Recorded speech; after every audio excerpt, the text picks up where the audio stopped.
Okay, let's do another video about nutrition. This one, we're going to cover the topic of organotherapy, right? The use of glandular extracts and organ tissues for clinical treatment. Remember, clinical nutrition is about the treatment of disease with concentrated nutrition. It doesn't just mean eating better. That may be part of it.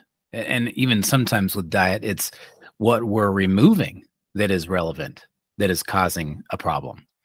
However, how do you repair normal function to a part of the system is often beyond anything in the regular diet. And that's why we look at the foods and we look at extracts from foods, even if they're vegetables or even the herbs I use come at a 5-to-1 extraction ratio so that we can get to a therapeutic level. Well, glandular tissues often offer some of the most powerful forms of healing normal function because that's where the bundles are stored. So let's cover that in today's conversation. Okay, so remember, when we're dealing with clinical nutrition, you don't want to just think of something natural for some symptom. You have to know the physiology. You have to know the normal function so that you can then study the cause of abnormal function. And that is called pathophysiology, right? How did they get there? And think through it that way. That's what this field requires. So when we deal with this, we want to stay away from what I call tabloid nutrition, which is just the never-ending amounts of things sold for various reasons with writers that are writing things up and saying, take this. Each person's different. And if you have 10 fibromyalgia cases, you don't take the natural thing for fibromyalgia. You have to look at them individually.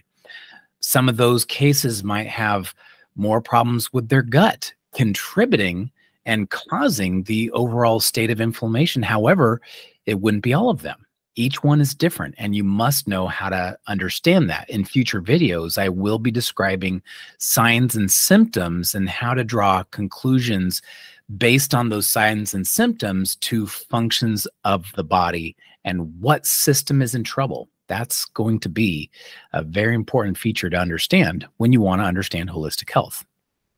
So stay away from tabloid nutrition. And this would be, here we have the person with the headache and it's, hey, what's the natural thing for headache? You post it on Facebook and you got 1 million people saying, here's what you take. And nobody's really looking for the individualized care based on causative factors. What's the natural thing for headache? We have to replace that with what is the cause of the headache. And of course, professionals are looking at that. But in my goal of teaching these concepts to everybody, we as the professionals, which are your guide and teachers in natural health care, we want to treat you. We'll always play a role, but we also want to empower you to understand what we're doing so that you have care for yourselves and your families members. Okay, so what systems are involved? That's going to be crucially important, right? We have 1 million diseases, truly, but there's only about 10 organ systems, depending on how you slice it up. So what system is involved, right, with the headache? What's the system in trouble? What's in the way of function for that system? And then how to repair function for that system. That is crucial to holistic care. Okay, so more about raw material nutrition. We covered that last time, and we're getting into a little bit more of the organ tissues this time, but we're going to start with, where does raw material come from? Where do we store these nutrients in the body? So we must start off with the soil, right? It all starts with the soil. And we have to understand that the soil is alive. Truly, the soil is alive. And there's only a little bit of topsoil left in the United States because of certain farming practices that destroy it. And it's made of all kinds of interactions and microbes that have taken many, many years to develop. Millions of critters eating and pooping in harmony. It's a beautiful thing. Plants are actually manufacturing centers. That's what you want to think of. We can't just eat the soil directly, but we can eat the plant that has its extracted nutrients, and then the nutrients are bundled in a unique and very specific way for each plant. So we can see where there's a nutritious plant that's growing next to maybe a poisonous plant and even a medicinal plant, but they're growing in the same soil. They're extracting common elements, but they're bundling them into a phytochemical bundle that is unique and has those properties. So we go back to the farmlands and the practices and early farming practices, and it still goes on today, but there were time periods where the massive cash crops were harvested without proper rotation. And so the soil was damaged, and we started to have plants that were, or agriculture that was wimpy and nutrient poor. And these practices killed the topsoil in parts of the country. They tried to add elements, but it was too late. You can't just add single elements back to the fertilizer and get the benefits of that ecosystem that was there before. So we have this concept of the Dust Bowl, which is barren stretches of land that are abandoned for farming because the soil was depleted to the point where nothing would grow. So we learned the hard way.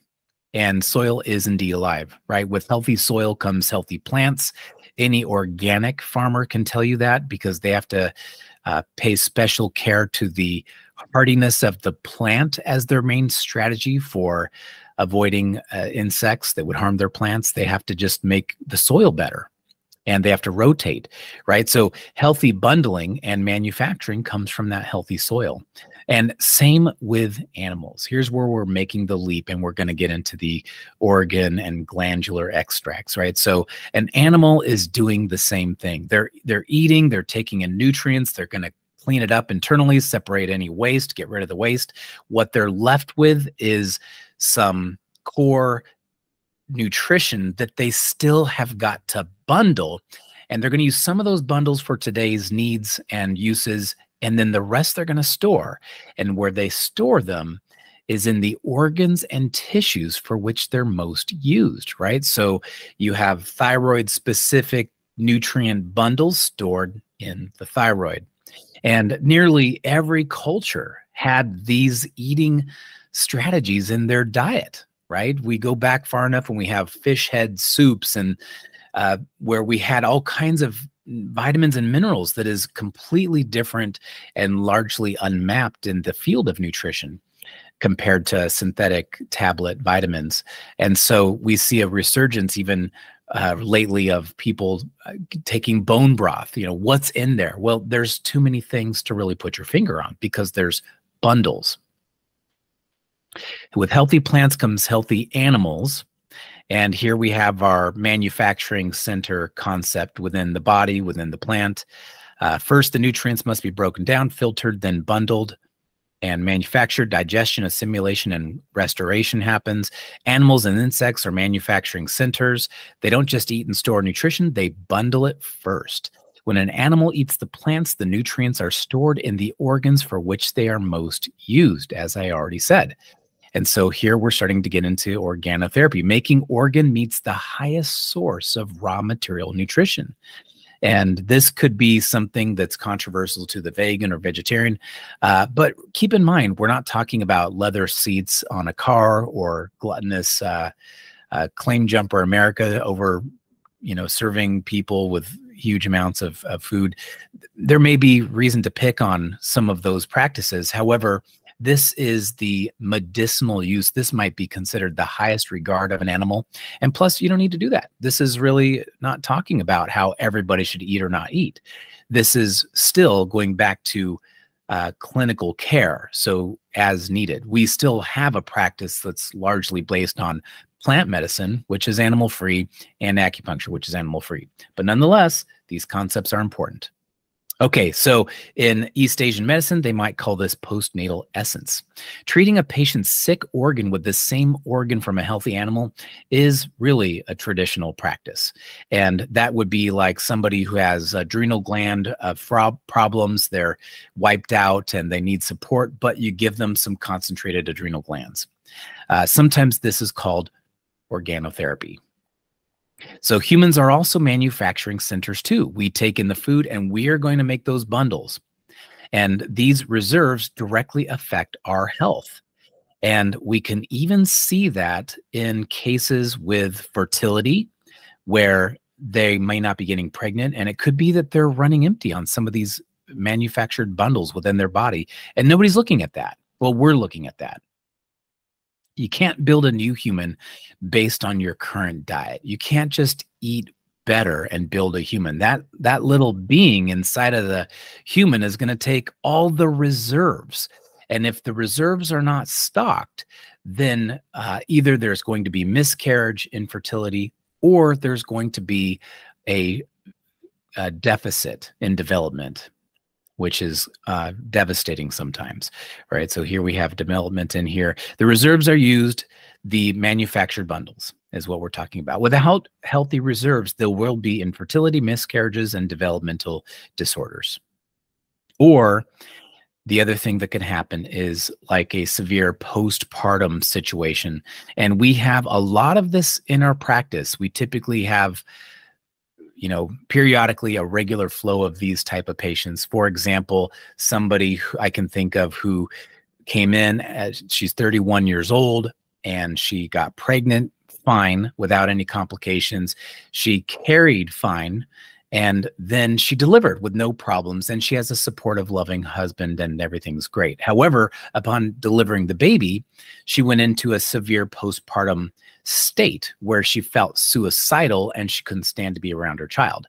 Now, when a patient comes into us like that, we do have to take into account that there might be mental health issues.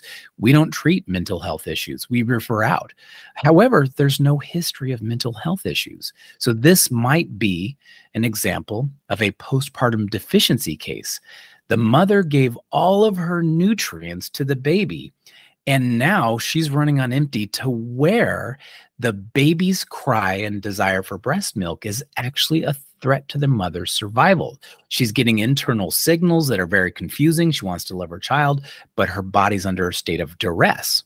So we take a patient like this and simply give them a product we have that has about 15 different concentrated glandulars, right? From adrenals to liver to spleen, just a whole bunch of stuff in there. It's almost like a shotgun approach.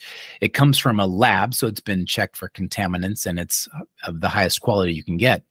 But here's what we see over and over again, is that the female is different. Even by the end of the week, they feel like themselves again. Now, that would not be the case if it was a mental health case. You can't give glandulars to somebody who has a severe mental health issue and is homicidal or suicidal and expect them to change. They need a different type of care than we can provide.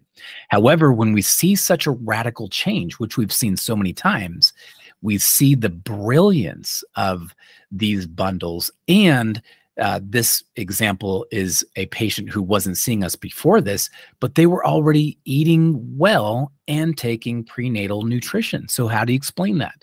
The bundles concept explains it. She was so behind on her ability to metabolize and manufacture the bundles that even though materials coming in from the prenatal tablet, she couldn't put them together fast enough, and she was in a state of desperation internally, biologically.